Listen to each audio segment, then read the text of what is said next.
જય દ્વારકાધીશ। આજે હું તમને મત્સ્ય અવતાર વિશે જણાવીશ। પ્રાચીન સમયમાં એકવાર પ્રલયનો સમય નજીક આવ્યો। ભગવાન બ્રહ્માના દિવસોનો અંત આવ્યો ત્યારે આખું બ્રહ્માંડ પાણીમાં ગરકવાનું થવાનું હતું। એ સમયે ભગવાન વિષ્ણુએ સૃષ્ટિની રક્ષા કરવા માટે એક અદ્ભુત યોજના બનાવી। તેઓએ માછલીનું સ્વરૂપ ધારણ કર્યું, જેને મત્સ્ય અવતાર કહેવામાં આવે છે। એક દિવસ રાજા સત્યવ્રત નદીના તપ કરતો હતો। અચાનક તેની અંજલીમાં એક નાનું માછલીનું બાળક આવ્યું। રાજાએ તેને પાણીમાં મૂક્યું, પણ તે માછલી બોલી, હે રાજન, મને નદીમાં મૂકશો નહીં, કારણ કે મોટી માછલીઓ મને ખાઈ જશે, તમે મને બચાવો।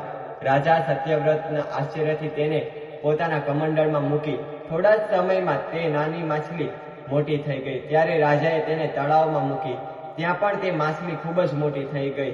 રાજાએ તેને સમુદ્રમાં મૂકવી પડી।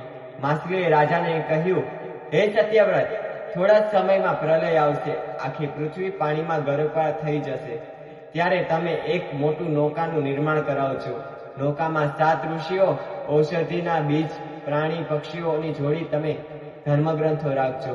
જ્યારે પ્રલય આવશે ત્યારે હું મારા વિશાળ સ્વરૂપને તમારી નૌકાને ખેંચી લઈ જઈશ અને બધાની રક્ષા કરીશ। રાજા સત્યવ્રત ભગવાનની આજ્ઞા માનીને નૌકા તૈયાર કરી। પ્રલયનો સમય આવ્યો ત્યારે મુશળધાર વરસાદ પડવા લાગ્યો અને આખું જગત પાણીમાં ડૂબી ગયું। સત્યવ્રત રાજાએ ઋષિઓ સાથે નૌકામાં ચઢી ગયો અને સમયે વિશાળ માછલીએ સ્વરૂપ ભગવાન વિષ્ણુનું ધારણ કર્યું। તેમના શિંગડા પર રાજાએ નૌકાની દોરી બાંધી। ભગવાને નૌકાને સુરક્ષિત મનુ પર્વત તરફ દોરી ગયા। આ રીતે સૃષ્ટિના બીજ, ઋષિઓ અને આ જ્ઞાનનું રક્ષણ થયું।